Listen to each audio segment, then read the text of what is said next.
I sat in the silence, drowning in thoughts too heavy to speak.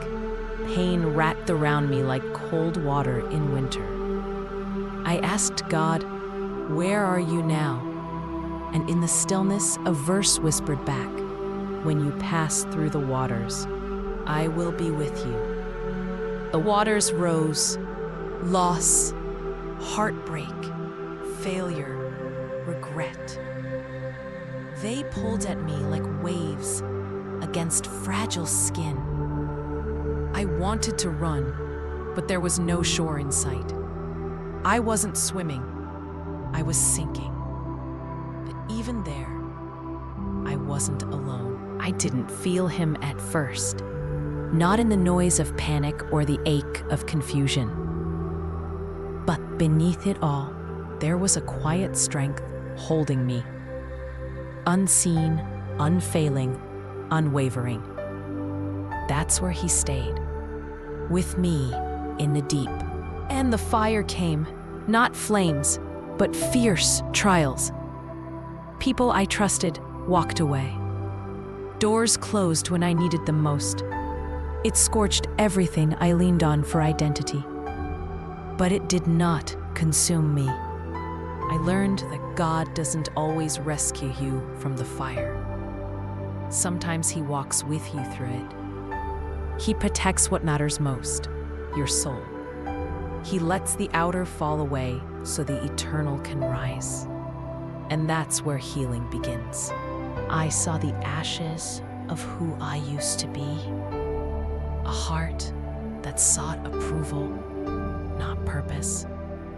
A faith built on feelings, not truth. And he gently said, "Let me rebuild." He doesn't shame the broken.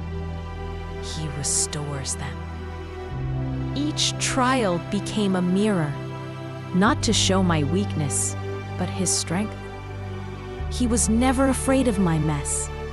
He entered it, sat in it, redeemed it.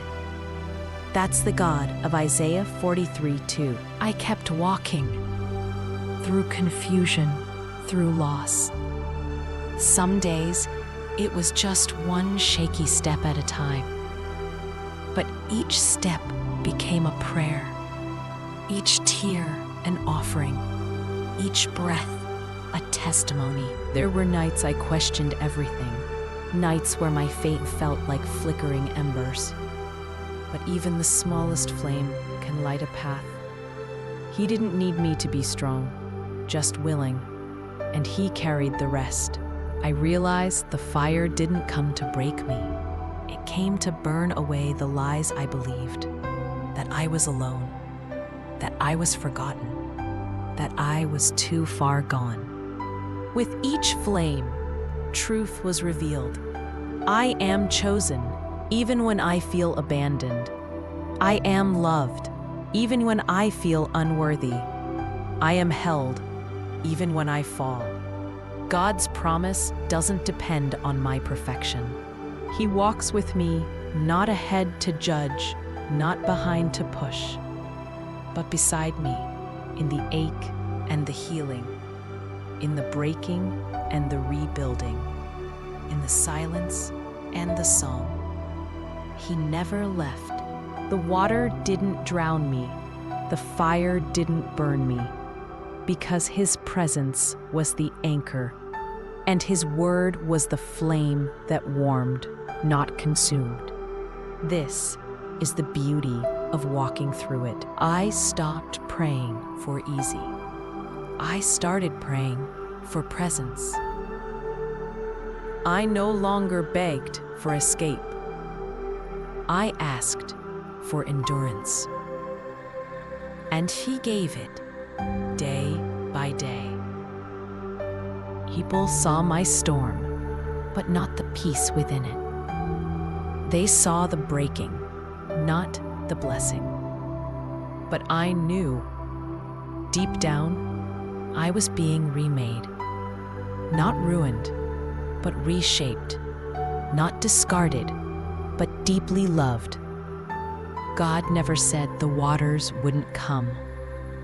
He never promised we'd avoid the fire. But he did promise this: you will not be overwhelmed. Faith is not proven in comfort, it's proven in crisis. And my crisis became my altar, where fear turned to worship and wounds became windows for his light. There is no testimony without testing, no strength without struggle, no depth without the deep. I passed through it, barely, honestly, but I passed through. Now I look back, not with bitterness, but with awe, at every fire I survived, at every flood that didn't take me, at every moment he held me. He really was with me. So if you're in the waters, take heart. If you're in the fire, don't fear. The God of Isaiah 43:2 is not far.